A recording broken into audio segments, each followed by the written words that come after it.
Hello guys, welcome to Learn Beyond YouTube channel. So today in this class we are going to deal with the subject managerial economics and financial analysis. So ఈ managerial economics and financial analysis అనే సబ్జెక్ట్లో ఇప్పుడు మనం ఏమేం చూడబోతున్నామంటే definition of managerial economics అంటే managerial economics అంటే ఏంటి and scope of managerial economics అంటే మేనేజరల్ ఎకనామిక్స్ కి స్కోప్ ఏంటి and next nature of managerial economics యొక్క నేచర్ ఏంటి అనేది తెలుసుకోబోతున్నాం. And first managerial economics and financial analysis అంటే బిజినెస్ లో సరైన డెసిషన్స్ ని తీసుకోవడం. సో ఇది ఎకనామిక్ థియరీ ఇంకా బిజినెస్ ప్రాక్టీసెస్ ని కలిపి సరైన డెసిషన్స్ తీసుకోవడానికి హెల్ప్ చేస్తుంది.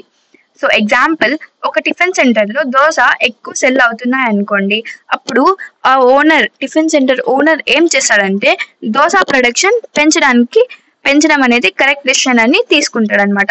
సో ఇది మేనేజరల్ ఎకనామిక్స్ కి ఒక డెసిషన్ మేకింగ్ ఎగ్జాంపుల్. సో దీంట్లో ఇప్పుడు డెఫినేషన్ తీసుకుంటే managerial economics is a integration of economic theory with business practices to make proper decisions. So economic థియరీని ఇంకా బిజినెస్ ప్రాక్టీసెస్ ని కలిపి ప్రాపర్ డెసిషన్స్ తీసుకోవడానికి యూజ్ చేసేదాన్ని మేనేజరల్ ఎకనామిక్స్ అంటాం. సో ఇప్పుడు నేచర్ ఆఫ్ మేనేజరల్ ఎకనామిక్స్ అంటే ఏంటో చూద్దాం. సో ఫస్ట్ నేచర్ అంటే ఏంటి? నేచర్ అంటే దాని లక్షణాలు. సో ఈ మేనేజరల్ ఎకనామిక్స్ యొక్క లక్షణాలు ఎలా ఉంటాయి అనేది ఇప్పుడు చూద్దాం. సో ఫస్ట్ తీసుకుంటే arts and science. Arts and science అంటే సో ఫస్ట్ దీంట్లో ఆర్ట్స్ అంటే ఏంటి? ఆర్ట్స్ అంటే ఒక కళ. సో బిజినెస్ డెసిషన్స్ ని ఎక్స్పీరియన్స్ తో తీసుకోవాలి, అది ఒక ఆర్ట్. అండ్ నెక్స్ట్ సైన్స్ అంటే ఒక లాజిక్. సో అంటే డేటా అనాలిసిస్ బేస్ చేసుకొని డెసిషన్ తీసుకోవాలి. So for example, new restaurant owner మెనూలో బెస్ట్ సెల్లింగ్ ఐటమ్స్ డిసైడ్ చేయాలి అనేది ఒక టాస్క్ అనమాట. సో దీనికి ఏం కావాలి? So experience. సో ఎక్స్పీరియన్స్ అనేది ఒక ఆర్ట్. సో ఆ ఎక్స్పీరియన్స్ తో కస్టమర్ స్పైసీ ఫుడ్ ఎక్కువ తీసుకుంటారు అని తెలుసుకుంటాడు. అండ్ నెక్స్ట్ డేటా అనాలిసిస్ తో ప్రీవియస్ సేల్స్ రికార్డ్ చూసి చికెన్ బిర్యానీ అనేది ఎక్కువ డిమాండ్ ఉందని కన్ఫర్మ్ చేస్తాడు. సో ఇది art and science. And next uses components of both micro and macro economics. So ఇందులో తీసుకుంటే ఫస్ట్ మైక్రో అంటే ఏంటి? మైక్రో అంటే స్మాల్ లెవెల్, అంటే just like farms. And next macro అంటే big level, that means industries. So micro economics అంటే చిన్న level, అంటే ఒక company, customer or small industry మీద ఇంపాక్ట్ ఉంటుంది. అదే మ్యాక్రో అంటే బిగ్ లెవెల్, అంటే పెద్ద పెద్ద ఇండస్ట్రీస్ మీద ఇంపాక్ట్ ఉంటుంది. So for example, micro economic అంటే స్విగ్గీ ఆర్ జొమాటో యొక్క ప్రైజింగ్ డిమాండ్ ఎక్కువైతే డెలివరీ ఛార్జెస్ అనేవి పెరుగుతాయి. సో ఇది micro economics. And macro economics అంటే ఒకవేళ పెట్రోల్ రేట్స్ పెరిగితే పబ్లిక్ ట్రాన్స్పోర్ట్ అనేది ఫేర్ పెరుగుతుంది అనమాట. సో ఇది macro economics. So managerial economics లో ఈ both micro and macro economics కూడా యూజ్ అవుతాయి. అండ్ నెక్స్ట్ మల్టీ డిసిప్లినరీ అంటే ఎలా యూజ్ అవుతుంది ఈ మేనేజరల్ ఎకనామిక్స్ లో అంటే, మేనేజరల్ ఎకనామిక్స్ లో మ్యాథ్స్, ఫినాన్స్, మార్కెటింగ్ లాంటి వాటిలో యూజ్ చేసే లాజిక్స్ మిక్స్ అయి ఉంటాయి అన్నమాట.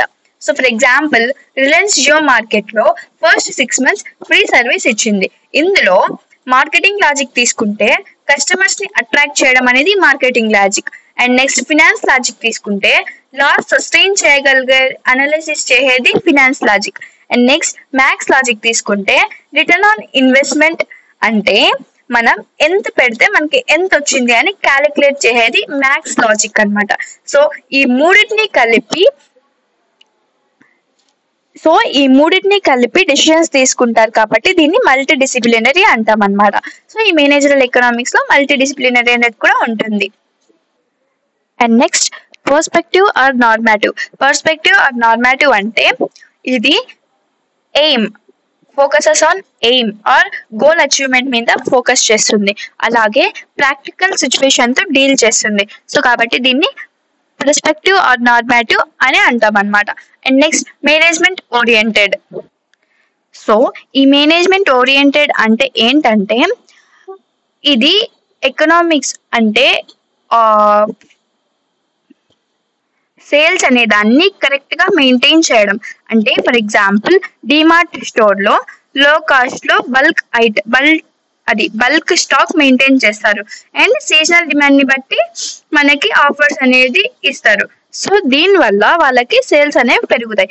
సో ఇక్కడ ఏమైంది, సేల్స్ అనే దాన్ని వాళ్ళు కరెక్ట్ గా మేనేజ్ చేశారనమాట. సో దీన్నే మేనేజ్మెంట్ ఓరియంటెడ్ అని అంటాం.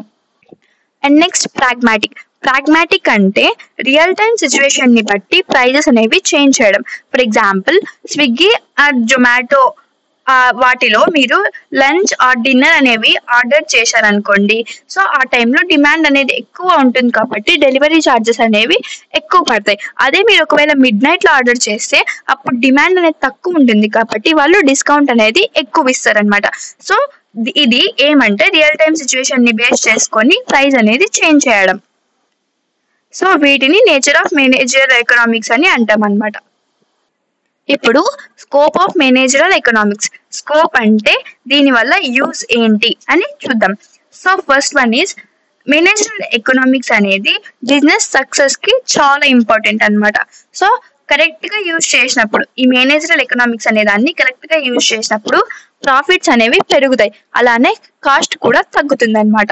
సో దీంట్లో ఫస్ట్ వన్ ఈజ్ ప్రొడక్షన్ అంటే బిజినెస్ లో సరైన అమౌంట్ లో ప్రొడక్షన్ చేయడం. So for example Amul dairy తీసుకుంటే, అమూల్ కంపెనీ అనేది డిమాండ్ ని బట్టి milk dairy products production decide చేస్తుంది. ఫర్ ఎగ్జాంపుల్ సమ్మర్ లో butter milk and ice cream production అనేది ఎక్కువ చేస్తుంది, అదే వింటర్ లో తగ్గించేస్తుంది. So this is called the production. And next one is cost control and reduction and control of cost. అంటే cost control అనమాట. అంటే అన్నెసెసరీ ఎక్స్పెన్సివ్ అన్నిటిని తగ్గించడం. ఫర్ ఎగ్జాంపుల్ మారుతి సుజుకి తీసుకుంటే, మారుతి సుజుకి అనేది లో కాస్ట్ ప్రొడక్షన్ స్ట్రాటజీ ఫాలో చేస్తుంది. అంటే ఫ్యూయల్ అనేది ఎఫిషియన్సీ వెహికల్ డిజైన్ చేయడంతో కస్టమర్స్ ని అట్రాక్ట్ చేస్తుంది. మెటీరియల్ బల్క్స్ లో కొనడం, వేస్టేజ్ కంట్రోల్ చేయడంతో కాస్ట్ అనేవి తగ్గుతాయి అన్నమాట. And next one is determining price of item. అంటే మార్కెట్ లో కరెక్ట్ ప్రైస్ అనేది ఫిక్స్ చేయడం. సో ఫర్ ఎగ్జాంపుల్ తీసుకుంటే యాపిల్ ఐఫోన్ ఉంది. ఐఫోన్ అనేది ప్రీమియం కేటగిరీలో హై ప్రైస్ ఫిక్స్ చేస్తాయి, బికాస్ ఆ యాపిల్ అనే దానికి బ్రాండ్ వాల్యూ ఎక్కువ. అదే రెడ్మీ అండ్ రియల్మీ ఫోన్స్ తీసుకుంటే బడ్జెట్ కస్టమర్స్ ని అట్రాక్ట్ చేయడానికి లో ప్రైజెస్ అనేవి స్ట్రాటజీ ఫాలో చేస్తాయి అన్నమాట. సో దీని టార్గెట్ ఏమంటే కస్టమర్స్ అండ్ మార్కెట్ డిమాండ్ ని బేస్ చేసుకొని ప్రైస్ అనేది డిసైడ్ చేయడం. ఓకే.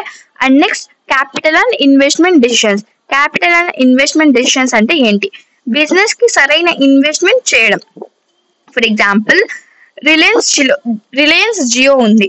సో ఈ జియో స్టార్టింగ్ లో నెట్వర్క్ ఎక్స్పాన్షన్ కి సమ్ క్రోర్స్ అనేది ఇన్వెస్ట్ చేసింది. సో ఫస్ట్ 6 months అనేది ఫ్రీ సర్వీస్ ఇచ్చింది, బికాస్ లాంగ్ టైమ్ ప్రాఫిట్స్ గురించి ప్లాన్ చేసింది కాబట్టి ఈ ఫస్ట్ 6 months అనేది ఫ్రీ ఇచ్చింది. సో ఇది స్మార్ట్ ఇన్వెస్ట్మెంట్ డెసిషన్ అన్నమాట.